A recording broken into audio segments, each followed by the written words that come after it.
Welcome to spices Tamil food channel. நாம் இன்றைக்கி egg rice செய்யலாம். வாங்க எப்படின்னு பார்க்கலாம். கொஞ்சமாக கல்லெண்ணெய் ஆட் பண்ணிவிட்டு அதில் எக்கை உடச்சி இந்த மாதிரி ஊற்றிக்கோங்க. நான் இன்றைக்கி 4 எக் எடுத்திருக்கேன். 4மே இது போல் உடச்சி ஊற்றிக்கிறேன். ரைஸ் ஆல்ரெடி வேக வச்சு வடித்து எண்ணெய் கொஞ்சம் மிக்ஸ் பண்ணி எடுத்து வச்சுருக்கேன். அதோட வீடியோ வேணால் வேறு ஃப்ரைட் ரைஸோட லிங்க் அதில் கொடுக்குறேன். அதில் எப்படி செய்யணும் அது மாதிரி செஞ்சுக்காங்க பார்த்து. உப்பு கொஞ்சமாக ஆட் பண்ணிக்கலாம். பெப்பர் பவுடர் கொஞ்சம் ஆட் பண்ணிக்கலாம். எக்கு ஆட் பண்ணி ஒரு 2 நிமிஷம் கழித்து மிக்ஸ் பண்ணி விடுங்க. அப்போ தான் எக்கு கொஞ்சம் பெரிய பெரிய பீஸாக இருக்கும். ஏன்னா நல்லா பொடி மாஸ் மாதிரி ஆகிடும்.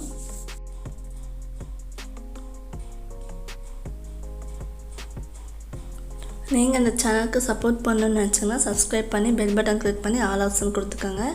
அப்போ தான் நான் போடுற எல்லா வீடியோவும் உங்களுக்கு நோட்டிஃபிகேஷனாக வரும். எக் வெந்துருச்சு, ஆஃப் பண்ணிடலாம். இது வேறு ஒரு பாத்திரத்தில் எடுத்து வச்சுக்கலாம். இப்போ மறுபடியும் இதே பேனில் ஆயில் ஆட் பண்ணிக்கலாம். எண்ணெய் காஞ்சதும் ஒரு 3 பச்சை மிளகாய் ஆட் பண்ணியிருக்கேன்.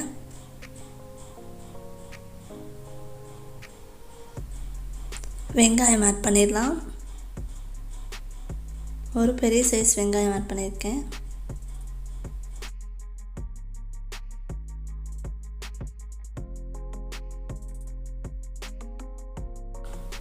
இந்த வெங்காயத்துக்கு கூடவே கொஞ்சம் சால்ட் ஆட் பண்ணியிருக்கேன். வெங்காயம் நல்லா பொன்னிறமாக வதங்குற அளவுக்கு வதக்கிக்கோங்க. இப்போது தக்காளி, ஒரே ஒரு தக்காளி ஆட் பண்ணியிருக்கேன். தக்காளி வதங்கிடுச்சு. இப்போது முட்டைக்கோஸ் ஆட் பண்ணிக்கலாம்.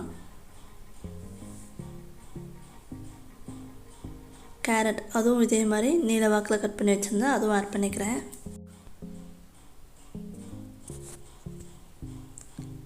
இந்த மாதிரி காய் வதக்கும் போது ஹை ஸ்பீடில் வச்சுக்கோங்க ஃப்ளேமு. அப்போ தான் சீக்கிரம் வதங்கிக்கும்.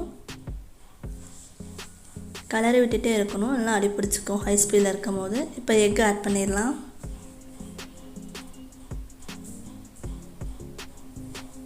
அதுவும் நல்லா அதில் கலந்து விட்டுருங்க.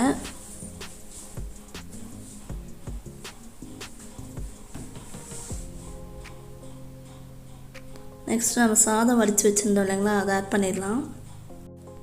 ஆல்ரெடி நம்ம சேனலில் ஃப்ரைட் ரைஸு, நூடுல்ஸு இதெல்லாம் வீடியோஸ் போட்டிருக்கோம். அதோடய வீடியோஸ்லாம் கார்ட்ஸில் கொடுக்குறேன், போய் செக் பண்ணி பார்த்துக்கோங்க தேவைன்னா.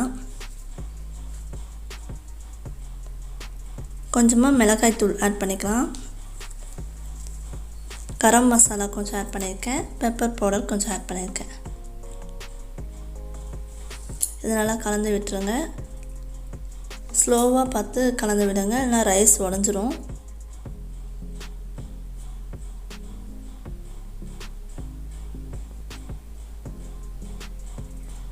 இது நல்லா மிக்ஸ் பண்ணியாச்சு. இப்போது இதெல்லாம் கொத்தமல்லி இலையை ஆட் பண்ணிக்கிட்டேன். உங்கள்கிட்ட ஸ்ப்ரிங் ஆனியன் இருந்துச்சுன்னா ஸ்ப்ரிங் ஆனியன் ஆட் பண்ணிக்கோங்க. Egg rice ready. Thanks to வாட்சிங். Please keep support, like, share and subscribe.